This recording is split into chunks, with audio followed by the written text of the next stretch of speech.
पूजा जी आपको आपकी स्क्रीन पर नजर आएंगी। पूजा मैम हाय, गुड आफ्टरनून। पूजा मैम क्या करते हो पुणे में आप, और आपकी पहली क्वेरी कौन सी? Good afternoon sir. सर मेरी पहली क्वेरी है। मैंने एल एंड टी फाइनेंस के शेयर खरीदे थे। 2000 शेयर है मेरे पास में और मैंने खरीदे थे 110 पे। हम्म, तो अभी मैं क्या करूं, मतलब अभी प्रॉफिट बुक करके कहीं और इन्वेस्ट करूं या वो वैसे ही रहने दूं? नहीं तो आपने किस लॉजिक से लिए थे? ट्रेडिंग का मन था, लॉन्ग टर्म के लिए उठाया हुआ था? क्यों किसमें पोजीशन बनाई थी मैम, क्या सोच के बनाई थी?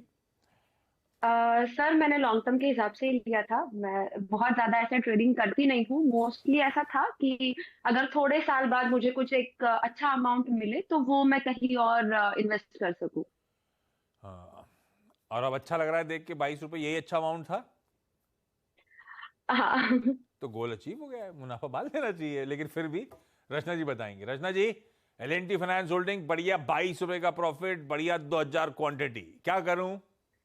चीन का नजरिया अगर मीडियम टर्म का होता तो मैं उनको ये कहती कि अच्छा खासा प्रॉफिट है, शॉर्ट टर्म के हिसाब से बहुत बढ़िया है, ले लेना चाहिए। बट बिकॉज शी सेइंग कि वो लॉन्ग टर्म के हिसाब से देखने को तैयार है, तो in that case long term में ये चार्ट बहुत बहुत ही बढ़िया है। और अगर लॉन्ग टर्म में एक्चुअली नजरिया रख सकते हो, more than 2 years, not one, more than 2 years अगर रखने के तैयार है तो यहाँ पे बने रहना चाहिए। और इनका जो एक स्ट्रॉन्ग सपोर्ट है चार्ट पे वो 117 पे और सेकंड सपोर्ट 100 पे आता है। तो ये दोनों ही कोई उनकी एंट्री से ज्यादा दूर नहीं है। 117 तो ऑलरेडी ऊपर है, अगर वो सपोर्ट होल्ड कर गया वेल एंड गुड, वरना 100 पे बहुत बढ़िया सपोर्ट है। 100 पे एसएल लगा लीजिए on a weekly closing basis, और लॉन्ग टर्म पे है तो बने रहिए ऊपर वाली साइड पे। जब ये काउंटर सपोर्ट ले लेगा और दोबारा अपस्विंग शुरू करेगा, स्पेशली ओवरऑल मार्केट के संग, तो उस टाइम पे ये 150 को क्रॉस करने के पूरे चांसेस है on the first basis. And then उसके बाद और हायर टारगेट्स भी मुमकिन है। तो फिर कोई जल्दी नहीं है, पैसे की रिक्वायरमेंट नहीं है, और ये पैसा निकाल के शेयर बाजार में ही डिप्लॉय करना था, तो इसी स्टॉक में बने रहिए। 2 साल में रचना जी कह रही हैं अच्छे खासे एग्रेसिव अपसाइड की तैयारी कर रहा है, बढ़िया कंफर्ट में भी, आपकी बाइंग लेवल्स भी इंटरेस्टिंग है। होल्ड करिए मैम इसको, कोई जल्दी नहीं है इसको निकालने की।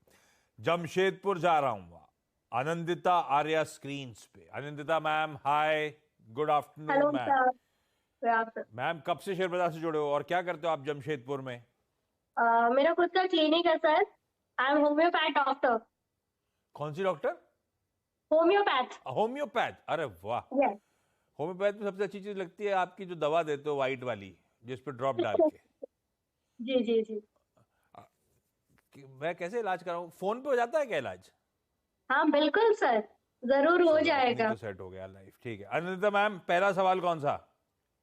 सर मेरा जो शेयर है वो आईआरएफसी का है हम्म, और 78.05 में मैंने खरीदा था। डन।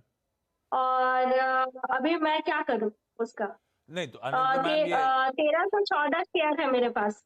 हाँ, ये क्यों लिया था? ट्रेडिंग वेडिंग करी थी, तेजी हो रही थी उस समय घुस गए थे, ऐसा था या कोई और रीजन था? नहीं नहीं सर, आईआरएफसी को मैं बहुत टाइम से वॉच कर रही थी, वो ग्रो में था इसीलिए मैंने लिया था। तो मतलब वॉच कर रही थी, मतलब पसंद आ रहा था स्टॉक, आपने एंट्री ले ली फाइनली? जी जी जी। रचना जी सही एंट्री ली है क्या? अनिता मैम कोई समय नहीं, लंबे अवधि के लिए घुसे हो ना, ऐसा है क्या? जी सर, मतलब ज्यादा तो नहीं बोलूंगी कि 1 साल के लिए, ज्यादा से ज्यादा। काफी है। भाई 1 साल रुके क्या इसमें? इनकी एंट्री थोड़ी हायर लेवल पे है, और यहाँ पे इनकी एंट्री के बाद स्टॉक ऑलरेडी डाउन है और थोड़ा फर्दर डाउन जाने के चांसेस है, स्टॉक में भी है और ओवरऑल मार्केट में भी है। तो ऐसा नहीं कह सकते कि नेक्स्ट 1 ईयर के अंदर अंदर ही ये स्टॉक दोबारा से इनकी एंट्री को क्रॉस करेगा या नहीं करेगा। That will depend on the overall market और ये कितना गिरता है, अगर गिरता है तो उसके ऊपर। तो यहाँ पे थोड़ा सा अगर लंबा नजरिया रखेंगे वो, तो थोड़े फेवरेबल सिचुएशंस हो सकते हैं। पर इनका जो रिस्क मैनेजमेंट है उसमें यही है कि 65 के नीचे इनका सपोर्ट आता है, उससे पहले सपोर्ट नहीं आता। तो इनको थोड़ा और पेन झेलने की तैयारी अगर है तो करीब करीब 60 पे एसएल लगा ले वीकली क्लोजिंग बेसिस पे, और वीकली क्लोजिंग पे 60 होल्ड करने के चांसेस भी अच्छे हैं। तो यहाँ पे लंबी नजर ये के हिसाब से बने रह सकते हैं। और ऊपर वाली साइड पे जब इनका एंट्री दोबारा निकलेगा तो उसके बाद ये काउंटर 80-85 की तरफ जाता हुआ दिखेगा, बट उससे पहले एक पेन पीरियड आएगा। नीतू मैम भिलाई से ठीक। जुड़ती हुई। Neetu ma'am good afternoon. Neetu ma'am पहला सवाल, टाटा केमिकल लिया हुआ है कि लेने का मन है? लिया हुआ है। डॉक्टर साहब क्वेरी दिखाई नीतू मैम की। लिया हुआ है 100 क्वांटिटी 1050 रुपए पे, है ना? 100 रुपए नीचे चल रहा है। रचना मैम क्या करूं? इन्होंने किस प्राइस पे लिया है शी सेइंग? 1050 1050। ओके ओके, अगर 1050 पे इन्होंने लिया है और अगर इनका नजरिया लंबे टाइम का है तो इनको बने रहना चाहिए। लॉन्ग टर्म के हिसाब से काउंटर अप ट्रेंड में है और अच्छा दिख रहा है, लेकिन यहाँ पे भी अगेन क्योंकि ओवरऑल मार्केट भी वीक है और ये स्टॉक भी फिलहाल करेक्शन में है, तो डाउन साइड में थोड़ा फर्दर पेन होए ऐसे चांसेस है। और यहाँ पे एक इंपॉर्टेंट सपोर्ट जो आता है वो करीब करीब 800 से 850 के बीच में आता है एंड नॉट बिफोर दैट, तो वहां तक का पेन लेने के लिए तैयार रहे और 800 के नीचे वीकली क्लोजिंग बेसिस पे ऐसे लगा के बने रह सकते हैं, तो लंबे नजरिए के लिए बने रहे। शॉर्ट टर्म में पेन है। अगला सवाल पूजा मैम, अगला सवाल। मेरा अगला सवाल है सर, मेरे पास टाटा पावर के 950 शेयर्स है, जो मैंने अराउंड 230 पे लिए थे। तो मैंने यही सोच के लिया था कि अभी ये शायद मल्टी बैगर हो सकता है, तो अभी भी इस पे बने रहे या होल्ड करूं या बेच दूं मतलब? भाई रचना जी चार्ट पता चलता है कि ये मल्टी बैगर बन जाएगा क्या कल का? और अभी क्या व्यू बन रहा है चार्ट पे? टेक्निकली कोई सलाह कहीं से ली या I don't know about that, लेकिन इनकी एंट्री जो है वो अच्छी लेवल पे है। जहां तक मल्टी बैगर बनने की बात है बन सकता है, लेकिन not before it goes through a period of pain. तो यहाँ पे भी सिचुएशन यही है और डाउन साइड पे इसका एक इंपॉर्टेंट सपोर्ट जो बनता है वो 210 के करीब बनता है, तो 210 पे अगर ऐसे लगा के बने रहने का इरादा ये बना सकते हैं over a longer term, not medium term, longer term. तो मोर देन 1.5 ईयर्स के हिसाब से अगर पोजीशन कैरी कर सकते हैं तो well and good. Higher time frame पे it is looking good. Anandita ma'am आपका अगला सवाल IRFC के बाद।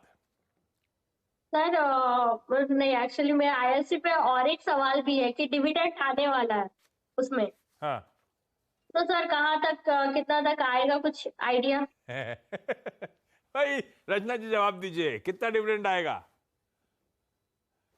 इस चीज का सॉरी नहीं ये कहना मुश्किल है मैम, अभी डिविडेंड आने वाला है तो ठीक है, लेकिन ये कहना मुश्किल है कितना आएगा। हिस्टोरिकली क्या आता है वो देखता हूं मैं। 70 पैसा 80 पैसा 70 पैसा 80 पैसा 60 पैसा आ जाएगा, पता नहीं। हिस्ट्री कह रही है पिछले 3 डिविडेंड 60 70 80 पैसे के, पर पता यहाँ नहीं पे कितने दिनों तक रुकने का सोच सकती हूँ मैं? भाई कब तक रुके IRFC में मैम? जी, IRFC में इनको जो नजरिया है वो कम से कम 1 ईयर प्लस रखना ही पड़ेगा, क्योंकि शॉर्ट टर्म में पेन है और सपोर्ट थोड़ा दूर है। एज आई सेड 60 के आसपास सपोर्ट है, तो 1 साल से ज्यादा का नजरिया हो तो ही बने रहे। 1 साल तक होल्ड कर सकते हो तो बनो आप, नहीं तो लॉस बुक करके निकलने का मन बनाओ। Neetu ma'am, Pooja ma'am, Anandita ma'am, thank you so much जुड़ने के लिए। रचना जी सारी क्वेरीज ब्यूटीफुली सॉल्व करने के लिए आपका धन्यवाद। ब्रेक के उस पार आपको सुनाओ